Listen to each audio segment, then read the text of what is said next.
से स्टार्ट हो चुका है और ये न्यूज़ अब तक सबको पता चल चुकी होगी और बहुत लोगों को टेंशन भी होगा और बहुत लोगों का जोश भी हाई होगा कि टाइम कम है, मुझसे होगा कि नहीं होगा, कैसे पढ़ें, स्ट्रैटेजी कैसे बनाएं, बहुत से क्वेश्चंस होंगे।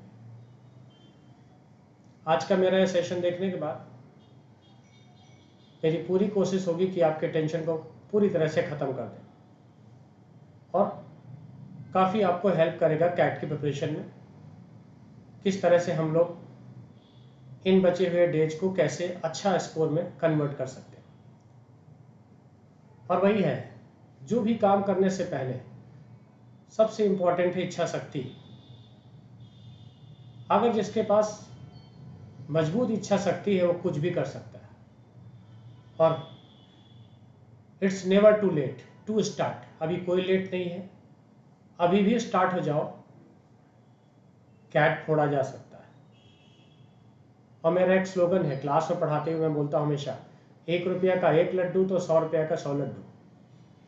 अगर 1 डे में 1% हम प्रिपेयर करें तो 100 डेज में 100% भी कर सकते हैं।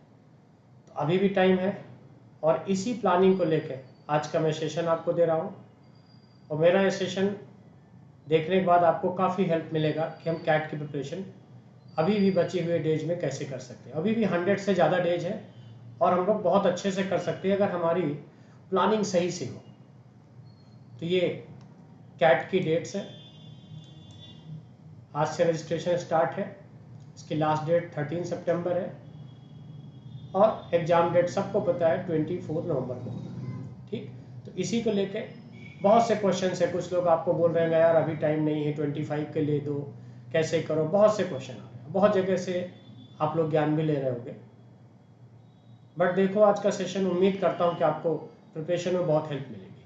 ठीक है, तो मैंने आपको मंथ वाइज पूरी आपकी प्लानिंग आपके लिए तैयार किया है कि कैसे कैसे आपको किस किस मंथ में कैसे पढ़ना है। आप इस प्लानिंग को 1 महीने फॉलो करके देखो, शायद आप में बहुत चेंजेज आएगा।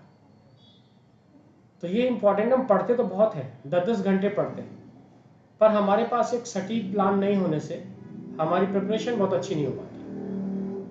तो इसी को लेके मैंने आपके लिए मंथ वाइज ये एक प्लान तैयार किया है कि अगस्त मंथ में 31 डेज हैं, तो आपको कैसे इसके लिए करना है। ठीक, अब अगस्त मंथ में हमें अगर करना है तो देखिए, सबसे पहला क्वेश्चन आता है हम कितनी देर पढ़ें। कुछ लोग 6 घंटे पढ़ रहे हैं, कुछ 8 घंटे पढ़ रहे हैं। जो पढ़ रहे हैं जितना उतना बहुत अच्छा है। जो स्टार्ट नहीं किए हैं तो एटलीस्ट वो 5 घंटे से भी अपनी प्रिपरेशन स्टार्ट करें और उसको डिवाइड करें कि आपको करना क्या है इस अगस्त मंथ में। सबसे पहले आप जो भी पढ़ाई करे हो साल भर या पहले से किए हो, या जो लोग अभी स्टार्ट कर रहे हैं, दोनों के लिए है। तो सबसे पहला है आपको वर्क करना है अपने कॉन्सेप्ट रिवीजन पे। जो भी आपने कॉन्सेप्ट नोट्स अपने तैयार किए हैं, self study notes, class notes जो हम लोग पढ़ाते हैं, वो हम लोग पूरा टाइप वाइज आपको पढ़ाते हैं, टाइप 1 टाइप 2, पूरा कॉन्सेप्ट बिल्डिंग पहले करते हैं, फाउंडेशन के बाद कॉन्सेप्ट बिल्डिंग। तो सबसे पहले ये रेगुलर आपका कॉन्सेप्ट रिवीजन आपका चलता रहेगा। फिर अब आप कॉन्सेप्ट के बाद, अब इस समय बुक्स पढ़ने का वक्त नहीं होता जब अगस्त आता है, हमें अपना टाइम मैनेजमेंट के साथ साथ अपनी प्रिपरेशन भी चेक करनी होती है कि हम लोग जो पढ़ रहे हैं वो हम कितना % कर पा रहे हैं कि नहीं। तो आपको जो हम लोग मॉक आईडी प्रोवाइड कराते हैं, तो मॉक आईडी में क्या, सेक्शनल, टॉपिक, ये हम लोग लगभग 450 से ज़्यादा टेस्ट आपके ले देते हैं, 450 प्लस होते हैं। तो अब आप क्या करो, सबसे पहले आप वीकली 7 डेज का अपना प्लान तैयार करोगे कि एक वीक में आपको क्या क्या करना है। तो आपको 10 टॉपिक्स दे देना है और सेक्शनल देना है। आप 5 टॉपिक 5 सेक्शनल दे दो, वो आप डिवाइड कर सकते हो कि जो जो आप टॉपिक का कॉन्सेप्ट बिल्डिंग किया उसका टॉपिक टेस्ट दे दो। टॉपिक में अच्छा स्कोर आया उसके बाद आप सेक्शनल पे चले जाओ। अगर टॉपिक में बहुत अच्छा स्कोर मान लो नहीं आ रहा तो आप अगला टॉपिक टेस्ट दे लो और अगेन कॉन्सेप्ट रिवीजन करो और फिर आप देखो। यहाँ से ध्यान रहे, आपको मॉक टेस्ट सबसे ज़्यादा से ज़्यादा, आपका स्कोर क्या आता है इस पर बहुत टेंशन मत लेना कि स्कोर 30 आ रहा है कि माइनस में आ रहा है कि प्लस में। ना देने से तो 0 आता है ना। तो आपको ऑल इंडिया मॉक टेस्ट अगस्त मंथ में इन अ वीक 2 मॉक टेस्ट देना होगा, मिनिमम 2 मॉक टेस्ट। क्योंकि देखो जितने ज़्यादा से ज़्यादा आप मॉक दोगे उतनी अच्छी आपकी एक्यूरेसी आने वाले टाइम पे आपकी होती चली जाएगी। तो आपको ऑल इंडिया मॉक टेस्ट एक वीक में आपको 2 मिनिमम देने होंगे। और एक चीज ध्यान रहे, अपनी पूरी प्रिपरेशन में एवरी मंथ आप प्रीवियस ईयर क्वेश्चन को इग्नोर नहीं कर सकते। ये आपके पास हम लोग जो टेस्ट आईडी प्रोवाइड कराते हैं उसमें हम लोग टॉपिक वाइज और ईयर वाइज पूरे आपके लास्ट 20 ईयर्स के पेपर्स हम लोग प्रोवाइड कराते हैं। तो आप टॉपिक वाइज भी कर सकते हो और ईयर वाइज भी पूरा पेपर, लेकिन प्रीवियस ईयर रेगुलरली लगाना है। इससे ये आइडिया लग जाता है कि एवरी ईयर क्या क्या चेंजेस हो रहे हैं, और क्योंकि कैट का जो पेपर बनता है वो कहीं ना कहीं प्रीवियस ईयर क्वेश्चन से ही मॉडिफाई फॉर्म में आता है दोबारा से आपके लिए। तो आपको प्रीवियस ईयर क्वेश्चन को कंटिन्यूअस रिवाइज करना है।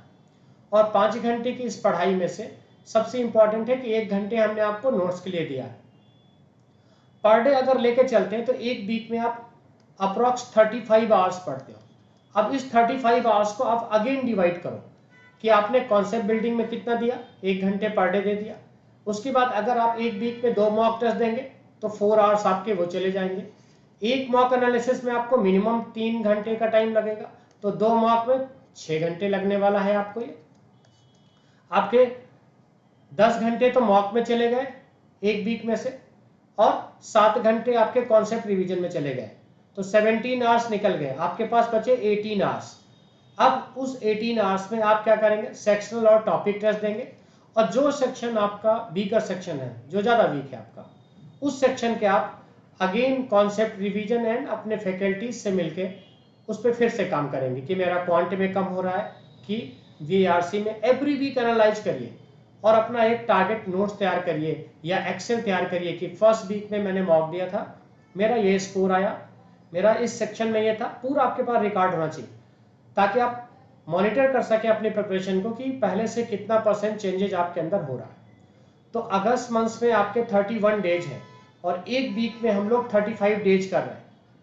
तो आप सोचिए कि अगर हम एक मंथ में 31 डेज में देखेंगे तो आपके पास कम से कम 1000+ आवर्स आपके पास होंगे। तो एक महीने की प्रिपरेशन के बाद ही आपकी प्रिपरेशन बूस्ट हो जाएगी कि नहीं हम लोग कैसे कर सकते हैं। एक और चीज, घर में जब भी पढ़ाई करते हो अपनी, तो अपने एक टारगेट डायरी बनाइए या एक्सेल बनाइए। आप अपने सेलेक्ट करिए कि इस वीक में हम लोग किस यूनिट से पढ़ाई करेंगे और क्या क्या टॉपिक ऑफ द वीक लिखिए, उस पर मेंशन करिए टॉपिक ऑफ द वीक। इस वीक में हम ये टॉपिक, जैसे मैं बच्चों को बोलता हूँ क्लास में कि सबसे पहले यूनिट 1 बहुत इंपॉर्टेंट है। यूनिट 1 का मतलब मैं जो उसके अंदर टॉपिक्स आपके लिए रखता हूँ, मेरा है indices and surds, logarithms, sequence series, number system and fraction series.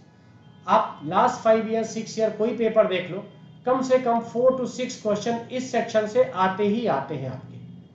तो अब समझ जाओ कि अगर यूनिट 1 भी आपने टारगेट किया कि एक वीक में मुझे करना है, तो आपकी 80 से 85 के बीच में परसेंटाइल तो केवल यूनिट 1 आपको लेके चला जाएगा। यूनिट 2 के अंदर अगर आप क्वांट में जाते हो तो अर्थमेटिक का रख लो और वहां से स्टार्ट करो। एक वीक के टारगेट टॉपिक डिसाइड करो कि इस वीक में मैं रेशियो परसेंटेज कैसे लेके चलना है मुझे, और इस तरह से अपनी प्रिपरेशन को आप यूनिट में डिवाइड करके पूरी एक्सेल में बनाते चलिए कि मुझे ऐसे ऐसे करना है पूरा। और ध्यान रहे, प्लान अगर आपका जैसा लिखा है, जैसे मैंने लिखा है आपको 5 आवर्स, तो आपको हर हालत में एक दिन में 5 आवर्स आप पढ़ने हैं। बहुत सी चीज़ों को आपको इग्नोर करना पड़ेगा, बहुत से घरेलू काम होंगे, बहुत चीज़ें होंगी, अब आपको छोड़नी पड़ेंगी। अगर आज आप 5 घंटे नहीं पढ़ पाते, कल आपको 10 घंटे पढ़ना पड़ेगा, ताकि आपका वो जो टारगेट है वो डिस्टर्ब नहीं होना चाहिए। और यूनिट वाइज आप तैयार करो कि मुझे रीडिंग कॉम्प्रिहेंशन करना है तो कितना करना है, क्वांट करना है तो मुझे किस तरह से करना है। तो ये अगस्त मंथ के आप अपने वीक वाइज 4 वीक्स में डिवाइड करके अपने टॉपिक्स का एक्सेल चार्ट बनाओ। तो मैं अगर फर्स्ट वीक ऑफ अगस्त की बात करूं, क्वांट की बात करूं, तो आप यूनिट 1 पे फोकस करो, एंड इसके बाद आप अर्थमेटिक सेक्शन या एडवांस मैथ्स में आप चले जाओ, वहां से यूनिट 3 को उठा लो, वहां से आप 2 टॉपिक 3 ले लो। तो अगर आप वीक वाइज इस तरह प्रिपेयर करोगे तो एक महीने बाद जब आप मॉक दोबारा से दोगे, जो एवरी वीक 2-2 मॉक दे रहे हो, तो अगर आपका पहले मॉक में स्कोर मैं कहता हूँ 20 मार्क्स से भी स्टार्ट हो रहा है, तो एक महीने के बाद ये 50 से 60 के बीच में रेंज आपको देना शुरू कर देगा। फिर मैं कहता हूँ सबसे बड़ी चीज है ना इच्छा शक्ति, कि हमें करना है और हम कर सकते हैं। अभी भी बहुत टाइम है। जो लोग आपको डरा रहे हैं छोड़ दो 25 देना, फिर कहता हूँ सब बातों को किनारे करो, शुरू हो जाओ। बहुत टाइम है, बहुत टाइम है, किया जा सकता है। ठीक है, तो ये है आपका अगस्त मंथ का रहेगा पूरा प्लान, आपको यूनिट वाइज आपको लेके चलना है। ठीक, अब अगर हम बात करेंगे कि हम जिस सेक्शन में हमारा ज्यादा टाइम देना है, सपोज किसी बच्चे का क्वांट बहुत अच्छा है, किसी बच्चे का एलआर बहुत अच्छा है, तो वो आप अपना चेंज कर सकते हो अपना सेक्शन वाइज। ठीक, अब यहाँ पे देखिए मैंने अगस्त में आपको 6 घंटे 8 घंटे पढ़ने के लिए नहीं, बहुत से बच्चे होंगे जो अभी पढ़ना स्टार्ट ही नहीं किया, और पहले दिन में बोलो कि 8 घंटा पढ़ना शुरू कर, तो पढ़ाई नहीं करने वाला। आप मैंने अगस्त में 5 आवर्स लिखा, आप 4 to 5 ले सकते हो, दोनों चलेगा। यहां से भी स्टार्ट करते तो भी टाइम था, लेकिन मैंने सितंबर में, अब आप फ्लो में आ जाओगे, और जब पढ़ने हम बैठ जाते हैं ना तो हमें घंटे नहीं देखते कि 5 घंटे पढ़ा के 6 घंटे पढ़ा, तो हमने सितंबर में आपको पर डे 6 आवर्स के लिए यहाँ पे प्लान दिया। अब यहाँ पे देखिए हर एक मंथ में मैंने इस सेक्शन को इग्नोर नहीं किया, वो है आपके कॉन्सेप्ट नोट्स रिवीजन। ये जितनी बार आप करोगे, 17 बार अगर नोट्स रिवाइज करोगे 17 टाइम्स, उतनी ही अच्छी स्पीड बनेगी, उतनी ही अच्छी आपकी एक्यूरेसी होगी। तो ये मैं सोच रहा कि यार अभी तो मैंने एक बार रिवाइज कर लिया, अभी तो क्या नहीं, अभी आगे तो मुझे आने लगा, नहीं, जो आपको आने भी लगा टॉपिक उसको भी रेगुलरली रिवाइज करते रहो, जिससे कि आपकी स्पीड बिल्डअप होगी और आपके उस सेक्शन में और अच्छी एक्यूरेसी बढ़ जाती है। अब यहाँ पे सेक्शनल टेस्ट मैंने ज्यादा बढ़ा दिया टॉपिक के बजाय, 7 सेक्शनल टेस्ट, क्योंकि आपको पूरे एक सेक्शन 40 मिनट का लेना पड़ेगा, और आपने सपोज वीआरसी सेक्शन लिया, एलआर सेक्शन लिया, ठीक, तो जो सेक्शन ले रहे हैं पूरा सेक्शन देंगे तो आपको 40 मिनट में सही एनालिसिस मालूम चलेगी कि आपकी क्या कंडीशन है, उस सेक्शन में कितना परसेंट कर पा रहे। ध्यान रहे क्वांटिटेटिव एप्टीट्यूड और लॉजिकल रीजनिंग, ये दो सेक्शन में अगर आप सपोज 5 क्वेश्चन करते हो, 5 क्वेश्चन, और आपकी परसेंटाइल 85 आ रही, तो वीएआरसी में आपको 85 लाने के लिए आपको 7 to 8 क्वेश्चंस करने पड़ेंगे। ध्यान रहे वीएआरसी में आपको compare then quant and LRDI के आपको स्कोर ज्यादा करना होता है, यानी अटेम्प्ट ज्यादा करने होते हैं। तो ये सेक्शन टेस्ट ज्यादा देने से आपको ये लग जाएगा कि हम सेक्शनल कट ऑफ निकाल रहे हैं, या अभी अभी हम किसी सेक्शन में हम रह जा रहे हैं। जिस सेक्शन में आपको ज्यादा प्रॉब्लम हो रहा है उस सेक्शन पे अपना टाइम और बढ़ा दो और उस पर काम करना स्टार्ट करो, और उस पर जिस सेक्शन पे जहां पे प्रॉब्लम्स हो रही अपने सब्जेक्ट टीचर से आप उनके लिए मिलो कि सर मेरे से ये बार बार ऐसे प्रॉब्लम हो रही है, मैं उम्मीद करता हूं कि उस सेक्शन में आपको हेल्प मिलने वाला है। फिर ठीक, इसके बाद यहाँ पे क्या है, जो भी आप मॉक टेस्ट देंगे, जो भी मॉक टेस्ट देते हैं उसके एनालिसिस में आपको टाइम ज्यादा देना। अब यहाँ सितंबर मंथ में आपको वीक में 3 मॉक की प्रैक्टिस करनी चाहिए। कितने मॉक? 3 मॉक। और अगर 3 मॉक नहीं दे पाते तो जैसे इस समय अभी आपको मालूम है एनमैट का भी रजिस्ट्रेशन स्टार्ट हो चुके हैं, जैट का भी आ चुका है, तो जो ओमेट एग्जाम है एनमैट स्नैप जैट, या तो फिर इनका भी वीकली एक मॉक टेस्ट देना शुरुआत करिए, अगर कैट के साथ साथ किसी को इनको टारगेट लेके चलना है तो, क्योंकि कैट के तुरंत बाद से ये सब एग्जाम स्टार्ट होते हैं, इवन एनमैट तो अक्टूबर से स्टार्ट हो जाता है। हाँ? तो मॉक टेस्ट, लेकिन जो सिर्फ कैट को टारगेट कर रहे हैं वो ध्यान रहे सितंबर में उनको 3 मॉक टेस्ट देना है। मैं यहाँ पे लिखना भूला मैं, 3 मॉक टेस्ट, मिनिमम 3 एक वीक में, ये वीकली बात हो रही है, मंथली नहीं, हर वीक 3 मॉक टेस्ट और एक मॉक में मिनिमम 2 घंटे के एनालिसिस। तो अब आप देखिए 2-2 घंटे के 3 मॉक टेस्ट दिए तो आपके कितने हो गए 6 आवर्स, और आपका 3 मार्क्स का एनालिसिस भी हो गई 6 आवर्स, तो 12 घंटे तो आपके मॉक के निकल गए। और अगर मैं एक वीक का टाइम निकालूं तो 7 6 जा 42 आवर्स, 42 आवर्स में आपका 12 से लेके 15 आवर्स तो समझिए आपके मॉक पे जाने वाले हैं, यानी अब आपके पास बचेंगे 30 आवर्स। उस 30 आवर्स में आप 7 सेक्शनल टेस्ट दे रहे हैं और एक टेस्ट 40 मिनट लेता है, तो 280 मिनट्स आपका यहां पे चला जाएगा सेक्शनल टेस्ट में। फिर भी आपके पास बहुत टाइम है टॉपिक के हैंडआउट प्रैक्टिस करने के लिए, सीट प्रैक्टिस करने के लिए, जो मेनली फिर है आप अपने कॉन्सेप्ट रिवीजन में, नोट्स में जो क्लास में पढ़ाया गया उस पर और टाइम दे सकते हैं, 1 घंटे के बजाय 2 घंटे भी दे सकते हैं। सिर्फ इस पे फोकस करना है कि जो आप पढ़ना स्टार्ट कर रहे हो वो कॉन्सेप्ट आपको बार बार रिवाइज रहे, क्योंकि अब आपके जैसे जैसे डे बीतेंगे वैसे वैसे आपका एग्जाम नजदीक आता चला जाएगा। तो आप सोचोगे नहीं नहीं नहीं हम नवंबर लास्ट में नोट्स रिवाइज करेंगे, अभी तो हम मॉक दे रहे हैं, ऐसा नहीं। अपनी प्लानिंग चेंज नहीं करेंगे, जो भी बना देंगे किसी और का वीडियो देख के डेली के डेली अपनी स्ट्रैटेजी चेंज नहीं करते हम लोग। जो बनाए उसको फॉलो करो और स्कोर मॉनिटर करो कि इंप्रूवमेंट चल रहा है कि नहीं चल रहा है आपको। तो यहाँ पे है 3 all India mock test in a week, और एनालिसिस के लिए मैंने दिया है कितने 2 आवर्स, और सेक्शनल टेस्ट यहाँ पे बढ़ा दिया है मैंने 7 sectional test in a week. और आपके अपने नोट्स 17 टाइम्स बार बार रिवाइज होते रहना चाहिए। तो ये पूरा, और एक चीज है जो भी आप कर रहे हैं, जैसे वीकली प्लान मैंने आवर्स लिखा, तो ये पूरा या तो अपनी डायरी बनाओ, डायरी के साथ साथ या तो फिर एक्सेल पूरी मेंटेन करो कि आपके अगस्त 1 से लेके 15 तक आप एक बार मॉनिटर करो कि आपने जो बनाया क्या इंप्रूवमेंट आ रहा है, क्या कोई प्लानिंग अभी भी खराब चल रही है या अच्छी चल रही है, या किस सब्जेक्ट में हमारे सेक्शनल कट ऑफ नहीं निकल रहे हैं, उन सब्जेक्ट पे आप मिलो अपने सब्जेक्ट टीचर से, नो डाउट आपको उसमें इंप्रूवमेंट मिलेगा। तो हम लोग अगस्त और सितंबर लेके चले, ठीक है।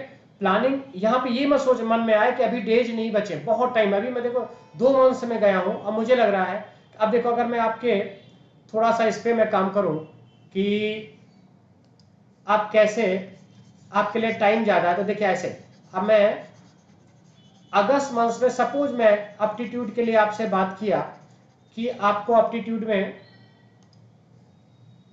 यूनिट 1 मैंने दिया, सपोज मैं यूनिट 2 अर्थमेटिक को दे दूं। अगर यूनिट 2 में अर्थमेटिक को देते हैं तो इसके अंदर 6 टॉपिक्स आते हैं। 6 टॉपिक्स कैसे, इसको भी पढ़ने और पढ़ाने का एक प्रोसेस है। अगर हम रेशियो प्रोपोर्शन पढ़ते हैं, सपोज रेशियो पढ़ रहे हैं, तो इसके अंदर 5 टॉपिक है, ratio, alligation, mixture, partnership, variation. देखिए एक ही है, रेशियो के कॉन्सेप्ट से ही 5 टॉपिक एक साथ पढ़ा जा सकता है। यानी जिसको हम अलग अलग 6 टॉपिक पढ़ के टाइम बर्बाद करें, उसको सिंगल कॉन्सेप्ट से आप आराम से 2 या 3 डेज में पूरा रेशियो का टॉपिक अच्छे से रिवाइज करके कर सकते हो। तो अब हमने ऐसे टारगेट बना लिया इस वीक में कि सपोज मुझे सितंबर 1 to 7 यूनिट 1 में रेशियो, प्रोपोर्शन एंड परसेंटेज को कवर करना। तो जब इस तरह की प्रिपरेशन आप लेके चलोगे और आप वैसे ही कॉन्सेप्ट अपने रिवाइज करोगे, आपको लगता है कि 1 आवर कॉन्सेप्ट में आपके लिए कम है, आप 2 आवर दे दो, 3 आवर दे दो। यहाँ पे कॉन्सेप्ट 1 आवर डेली का मतलब है एवरी सब्जेक्ट। सपोज क्वांट के लिए आपने दिया 1 आवर, आपने एलआर के लिए दिया एंड वीआरसी के लिए दिया, तो यहाँ पे 1 आवर लिखने का मतलब मेरा केवल एप्टीट्यूड से नहीं है, ऑल सेक्शन से है यहाँ पे। तो इस तरह से अपने एक्सेल तैयार करो और उसके अकॉर्डिंग आप अपनी प्रिपरेशन करो। फिर आपने अगला ले लिया यूनिट 3 में suppose mensuration and geometry, and unit 4 में आप अलजेब्रा यानी एडवांस मैथ्स को रख लो। तो इस तरह से आप यूनिट वाइज, अगर किसी बच्चे का एडवांस अच्छा है तो एक टॉपिक यूनिट 1 से ले ले, एक आपका यूनिट 4 से ले ले। वो आपके ऊपर है कि आप किस तरह से प्रिपेयर करते हो और कैसे अपना चार्ट बना के कवर करते हो। और एक चीज ध्यान रखिए, आपके जो मॉक टेस्ट होते हैं ना, वो एक्चुअल एग्जाम के इमेज होते हैं, एक तरह का क्लोन होते हैं। तो मॉक टेस्ट से हर बार सीखो कि क्या गलती आप मॉक में कर रहे हो और अगले मॉक के लिए हमें वो गलती दोहरानी नहीं है। और उसके बाद आपने जो प्लान किया है, जो रिवाइज किया है, वो वाकई ऐसा करने के बाद हमारे मॉक में क्या चेंजेस हो रहे हैं, ये चीज आपको देखते चलना है। तो ये सितंबर मंथ में आपको इस तरह से पढ़ना है, एवरी वीक 42 आवर्स, तो 30 डेज में बहुत है। मैंने कहा ना 1 रुपया का 1 लड्डू तो 100 रुपया का 100 laddoo. 1 day is equal to 1 percentile, तो 100 days is equal to 100 percentile. अभी भी लेट नहीं है, बस ये कि आप कितना ज्ञान किससे कैसे ले रहे हो, ये बहुत इंपॉर्टेंट है। हाँ? अब हम लोग चलते हैं अक्टूबर मंथ में, यहाँ पे भी 31 डेज आपको मिलते हैं। अब यहाँ भी मैंने आपको 6 आवर्स दिया। देखो किसी बच्चे के अंदर है कि नहीं मैं 7 आवर्स पढ़ता हूँ, मैं 8, वो अपनी पढ़ाई को जारी रखे, ये नहीं कि मैंने कह दिया तो वो 6 आवर्स ही पढ़ेगा। आप ज्यादा जो पढ़ते हो पढ़ सकते हैं, लेकिन सफिशियंट है। अब यहाँ पे भी 6 into 7, 7 डेज का आप प्लान बनाइएगा। एवरी 7 डेज के बाद आपने क्या किया इसका प्लान रहेगा। यहाँ पे देखिए कॉन्सेप्ट में मैं फिर से आपके लिए और इंप्रूवमेंट कर रहा हूँ। 2 आवर्स, फिर मैंने कहा जिस बच्चे का कॉन्सेप्ट क्लियर, उसको कैट निकालने से कोई रोक नहीं सकता। अगर आप हवा हवाई मेथड से करते हो, जिन बच्चों के साथ ऐसा कुछ हो रहा, फिर ध्यान सुनिएगा, बहुत इंपॉर्टेंट बात है, किसी मॉक में उसका स्कोर 60 आ रहा है और अगले मॉक पे उसी बच्चे का स्कोर 22 हो जा रहा है, तो उसकी तैयारी अच्छी नहीं चल रही। लेकिन किसी बच्चे का स्कोर 30 आ रहा है, अगले मॉक में 28 आ रहा है, अगले मॉक में 35 आ रहा है, तो उसका सॉलिड प्रिपरेशन चल रहा है। अब वो यहां से इंप्रूव करे, फिर यहां से 40 जा रहा है, तो वो कैट एग्जाम आते आते 90 स्कोर पार कर जाएगा। तो सबसे इंपॉर्टेंट है आपका फ्लक्चुएशन बहुत ज्यादा नहीं होना चाहिए। अचानक आप स्कोर 80 कर रहे हो और अगले मॉक में आप गिर के 22 आ गए, तो ये नहीं होना चाहिए। मॉक टेस्ट जब भी देते हो तो इसका ध्यान रखना। हाँ, कुछ मॉक टेस्ट में निश्चित है ऐसे बनाए जाएंगे कि आपको लगेगा कि नहीं हम इसमें नहीं कर पा रहे, तो आपको भी पता है कैट 23 पे अगर हम जाएं और देखें तो जिन बच्चों ने 3 क्वेश्चंस भी करेक्ट किए थे उनकी क्वांट में परसेंटाइल 80 हुई। तो अगर पेपर या मॉक का लेवल टफ होगा तो आप अटेम्प्ट कम करोगे, स्कोर कम होगा, तब भी आपकी परसेंटाइल अच्छी आएगी। लेकिन आपको एक एवरेज स्कोर तो मेंटेन रखना ही पड़ेगा, पेपर इजी हो या टफ हो। और जिस सेक्शन में आपसे नहीं हो पा रहे, आपको ज्यादा टफ लगता, उसी सेक्शन पे आपको अपने कॉन्सेप्ट एंड टॉपिक टेस्ट पे ज्यादा फोकस करना रहेगा। और यहाँ पे भी मैंने सितंबर में भी अक्टूबर में भी आपके लिए एवरी वीक 3 मॉक दे रहा हूं। देखिए मॉक ही आपको आगे ले जाएगा। और जैसे कि टीसीएम एजुकेशन में एक सबसे अलग बात है, आप चाहें तो कहीं भी पढ़ रहे हो, बट एक अलग बात यह है कि टीसीएम एजुकेशन अकेली कोचिंग होगी देश की जहां पे एक नहीं 3 टेस्ट पैनल है, पैनल 1, पैनल 2, पैनल 3। हम पैनल 1 में बच्चों को 30 मॉक टेस्ट प्रोवाइड कराते हैं, पैनल 2 में हम बच्चों को 30 मॉक टेस्ट प्रोवाइड कराते हैं, एंड पैनल 3 में वो स्टूडेंट के अकॉर्डिंग हम मॉक प्रोवाइड कराते हैं, 30 भी 20 भी, और जैसा रिक्वायरमेंट बच्चा आगे कर सकता है कि नहीं। तो हमारे पास ऑप्शन है कि बच्चे पैनल 1 के साथ साथ पैनल 2 और पैनल 3 का भी एक्सेस दे सकते हैं। तो जितना ज़्यादा मॉक देंगे उतनी ही आपकी स्कोर, और जो आपके एक देने का एक डर है, एक है ना कैट का डर, तभी हटेगा जब आप मॉक से नहीं डरोगे। जो बच्चे टेस्ट से भागेंगे उनके स्कोर हमेशा कैट में वैसे नहीं हो सकते जैसे कि वो सोच के बैठे। तो मॉक से नहीं भागना है, मॉक देना है, चाहे वो माइनस में आएगा और चाहे प्लस में आए। माइनस में भी आए तो एनालाइज करो क्यों माइनस में आया, कहां से हुआ मेरे से गलती।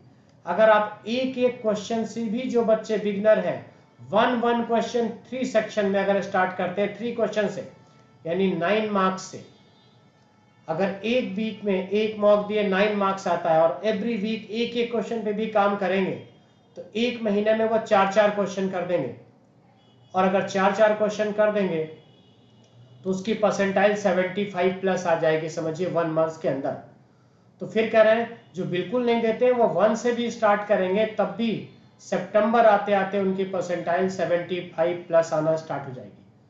तो मॉक से दूर भागना नहीं और ज्यादा से ज्यादा मॉक देना है। और एक चीज फिर मैंने पहले सेक्शन में भी आपके लिए बोला और फिर यहाँ पे मैं अक्टूबर मंथ में भी आपके लिए बोल रहा हूँ कि previous year practice question and workshop जो आपकी पढ़ाई गई हैं, जो हम लोग हैंड आउट देते हैं, जो कैट बाउंसर वर्कशॉप कराते हैं, तो वो आपका रेगुलर रिवीजन होते रहना चाहिए। वो भी 1-2 बार नहीं, 17 टाइम्स बार बार आपको रिवाइज करते रहना, जिससे कि आपके एक्यूरेसी और टाइम मैनेजमेंट दोनों बहुत अच्छा होगा।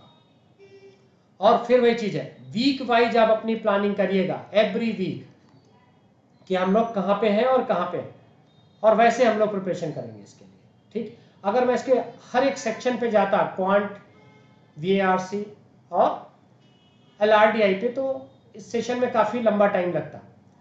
तो इसलिए आज मैंने आपके लिए एक कंबाइंड सेशन लेके आया हूँ। अभी मैं अगला सेशन जल्दी ही ऑल अबाउट क्वांटिटी एप्टीट्यूड पे लेके आऊंगा, और उस पर मैं आपको फिर से एक बार कि जिन बच्चों के लिए क्वांट में प्रॉब्लम है उनके लिए मैं एक अच्छा सा सेशन लेके आऊंगा कि क्वांटिटी एप्टीट्यूड कैसे प्रिपेयर अच्छे से कर सकते हैं। और क्वांट के लिए तो भी बहुत ज़्यादा टाइम, मैं कहूँगा बहुत टाइम है, बहुत अच्छे से किया जा सकता है।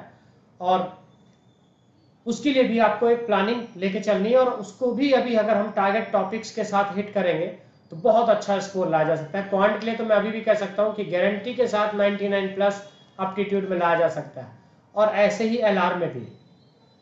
तो क्वांट के लिए भी एक सेशन लेके देंगे। फिलहाल इससे देखिए, अब इसको आपको डिवाइड वैसे करना है जैसे मैंने बनाया। फिर आप अक्टूबर मंथ में अपना एक्सेल चार्ट देखिए कि आपने क्या क्या टॉपिक कर चुके, पीछे आगे क्या टॉपिक बचे। आपको वीक वाइज टॉपिक का लिस्ट बनानी है एक्सेल पे कि ये टॉपिक मुझे इस वीक में, टॉपिक ऑफ द वीक यानी यूनिट ऑफ द वीक, इस तरह से आप लेके चलेंगे तो आपको हमेशा मालूम चलेगा आप कितना स्टेप आगे बढ़ चुके हो और आपकी प्रिपरेशन कैसे हो रही है। और अब मैं यहाँ पे नवंबर मंथ के लिए मैंने आपकी पढ़ाई को थोड़ा सा कम किया, क्योंकि देखिए ज़्यादातर लोग क्या करते हैं कि जितनी पढ़ाई है, जितने आवर्स है, 12-12 घंटे नवंबर में पढ़ना स्टार्ट करते हैं, वो पढ़ते नहीं। आप जितना साल भर पढ़े वो आप भूलने का काम करते हैं। तो ध्यान रहे, यहाँ मैंने आपको रिलैक्स दिया है तो 23 डेज, लेकिन मैंने आपको स्टडी प्लान ओनली 15 डेज का दिया है। अब देखिए ये बहुत इंपॉर्टेंट है नवंबर वाला, ध्यान देखिएगा। यहाँ 4 से 5 आवर्स मैंने दिया है। यहाँ पे भी कॉन्सेप्ट रिवीजन किसी भी मंथ में मैंने नहीं हटाया। 2 आवर्स डेली कॉन्सेप्ट नहीं है तो आप क्वेश्चन नहीं कर पाओगे। देखिए इस बार कैट का एग्जाम IIM कोलकाता करा रहा है, और आपको मालूम है कि कैट 18 में भी कराया था। और आप देखेंगे अगर वहां पे कि जो क्वेश्चन कैट 18 में क्वांटिटी एप्टीट्यूड के आए हैं, उसमें सारे ट्रिक वाले लोग हवा हवाई हो गए, सब उड़ जाता उसमें। जिनका कॉन्सेप्ट क्लियर है वही उन क्वेश्चन को सॉल्व कर सकते हैं। बहुत अच्छा लेवल था अर्थमेटिक का वहां पे। तो फिर मैं कहता हूं कॉन्सेप्ट पे फोकस करना, तभी कैट का क्वेश्चन हिला पाओगे। मेरा एक स्लोगन है, जो कहे वही करो। आप अर्थमेटिक का, मेरा पूरी अर्थमेटिक मेरे स्लोगन से सॉल्व कर सकते हो। आप यकीन मानो पूरे एक स्लोगन से कर सकते हो। तो कॉन्सेप्ट को लूज नहीं करना, कोई कितना भी ज्ञान दे, कॉन्सेप्ट रिवीजन करना है। कॉन्सेप्ट से मतलब मेरा नोट्स है, आपके पिछले पढ़ाए हुए क्वेश्चंस है, पिछले कराए हुए हैंडआउट्स हैं, पिछले कैट वर्कशॉप हैं, ये आपको करना है कंटिन्यूस। और जितने सब्जेक्ट के, जितने सेक्शन के आपके नोट्स हैं, हमको सभी सेक्शन पे रिवाइज करना। ऑल क्लास नोट्स बार बार रिवाइज करना होगा। प्रीवियस ईयर क्वेश्चन मैं किसी मंथ में आपके लिए नहीं छोड़ा। और यहाँ पे देखिए 15 नवंबर तक मॉक मैंने घटा दिया है। ये 3 हफ्ते में अब फिर से 2-2 मॉक देना अब यहाँ पे। और 15 नवंबर के बाद मेरा सजेशन है कि मॉक नहीं दीजिएगा, क्योंकि लास्ट में आप ऐसा ना हो कि ब्लास्ट हो जाए मॉक में, तो फिर आपका सारा 4 मंथ्स का मोटिवेशन ही नीचे चला जाएगा। तो लास्ट में आपको मॉक नहीं, सिर्फ रिवीजन नोट्स और इस पे काम करना होगा। और हम लोग आपके लिए कैट का क्रैश कोर्स ला रहे हैं 5 अगस्त से, और उसके लिए हम काफी लंबा आपके लिए टाइम देंगे। ऑफलाइन ऑनलाइन दोनों मोड में आ रहा है। हाइब्रिड प्रोग्राम भी लेके आ रहे हैं, ऑफलाइन प्लस ऑनलाइन सभी के लिए है। और ये क्रैश कोर्स में हम लोग 50% आपके लिए फीस में ऑफ कर रहे हैं। और ये हमारे सेंटर पे विजिट करके प्रयागराज एंड बनारसी में आप पता कर सकते हो। और ये 5 अगस्त से 11 बजे हमारा ये कैट का क्रैश कोर्स स्टार्ट हो रहा है। और हमारी एनिवर्सरी भी 10 अगस्त को है, तो हम सारे कोर्सेज में 10,000 का आपके लिए स्कॉलरशिप लेके आएंगे। फिर ये आपको ले सकते हैं। तो आप 1 अगस्त से हमारे सेंटर पे विजिट करें और डिटेल जान सकते हैं यहाँ के लिए। और कैट 24 नवंबर को है। ये डेट तो सबको यूं जाते ही पता चल जाती है, लेकिन देखिए आपको शेर बन के कैट का एग्जाम देना है, बिल्ली बन के नहीं। और अभी भी बहुत टाइम है, बहुत अच्छे से हम करे जा सकते हैं। और लास्ट में मेरे लिए आपके लिए एक सजेशन है मेरा कि कैट में जो मॉक देते हो या पेपर देते हो, उसमें सबसे बड़ा दुनिया का स्कैनर आपकी आंख है। ध्यान रहे, कोई भी सेक्शन का आप मॉक टेस्ट देते हो, कुछ भी करते हो सेक्शन में, चाहे क्वांट हो, चाहे VARC हो, चाहे LR हो, सबसे पहले आप क्वेश्चंस को स्कैन करो। यकीन मानो ये लास्ट लाइन है और सबसे ज्यादा हेल्प करेगी आपको। सबसे पहले आप स्कैन करो ऑल सेक्शंस को। मान लो एप्टीट्यूड में मैं बात करूं क्वांट की, तो सबसे पहले आप 22 के 22 क्वेश्चन को स्कैन करो, देखो पहले पूरे, और उसके बाद अपना ऑर्डर सेट करो कि कौन सा हमारा स्ट्रांग है। कभी भी ट्रैप में नहीं फंसना। हो सकता है पहला क्वेश्चन बहुत टफ हो, दूसरा बहुत टफ हो, लेकिन आप बीच में जाते हो तो 5 या 7 क्वेश्चन बहुत इजी हो जाते हैं। तो पहले पूरे क्वेश्चन को आप स्कैन करो। और आपको मालूम है कि हमारी आंख दुनिया का सबसे बड़ा स्कैनर है। 10 सेकेंड में पूरे चीजों को स्कैन करके देख सकती है कि हमको ये क्वेश्चन आएगा कि नहीं आएगा। और अपने ऑर्डर सेट करो। ऑर्डर कैसे सेट करोगे कि हमें पहले किसको करना, कौन सा क्वेश्चन नंबर है, उस पर आप करो अलग से। चाहो तो रफ पेज में लिख लो, मार्क कर लो, जैसा चाहो। हालांकि लिखते जाओगे पेपर में, सबसे सॉलिड वही होता है। आज भी ऑफलाइन कुछ चीजें करने से ज्यादा फायदा होता है। आप उन क्वेश्चन के ऑर्डर, जो क्वेश्चन आपको स्कैन करने में लगता है देखते ही बन जाएगा, उस पर सही का निशान बनाओ, क्वेश्चन नंबर लिखो। क्वेश्चन नंबर 11 सही का निशान बनाओ, क्वेश्चन नंबर 2 एक कागज में लिखते जाओ, क्वेश्चन नंबर 3। अब आपको लगता है कि अगला क्वेश्चन मुझे आ जाएगा, थोड़ा टाइम लगेगा, उस पर सर्किल ले लो। अब कुछ क्वेश्चन आपको देखते ही लग रहा है कि यार ये तो नहीं होने वाला, उसको क्रॉस करो, देखना ही नहीं उसकी तरफ, और इसके बाद आप क्वेश्चन सॉल्व करना स्टार्ट करो।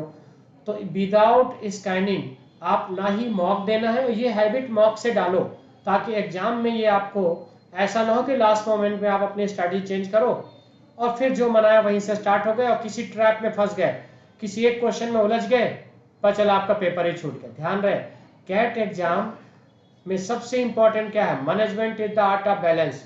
आपको बैलेंस करना अपने दिमाग को। अगर आपको लगता है कि ये क्वेश्चन मुझे टाइम लगेगा, आप उसको छोड़ के आगे बढ़ो, कभी उलझना मत। अगर आप उसको नहीं छोड़े तो एग्जाम आपको छोड़ देगा।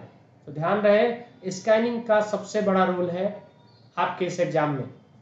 तो विदाउट स्कैनिंग मॉक टेस्ट नहीं देना। मैं बीच बीच में आपके लिए जो भी मेरे से बनेगा मैं आपके लिए करता रहूंगा। तो thank you so much, thank you. उम्मीद करता हूं कि एकदम कल से स्टार्ट हो जाओ पूरी तरह से। बहुत टाइम है। फिर लास्ट में वही slogan, 1 day is equal to 1 percentile, तो 100 days is equal to 100 percentile. अभी तो हमारे पास 100 से भी ज़्यादा दिन है, तो बहुत अच्छे से किया जा सकता है और हम करेंगे और करके दिखाएंगे। Thank you so much, thank you.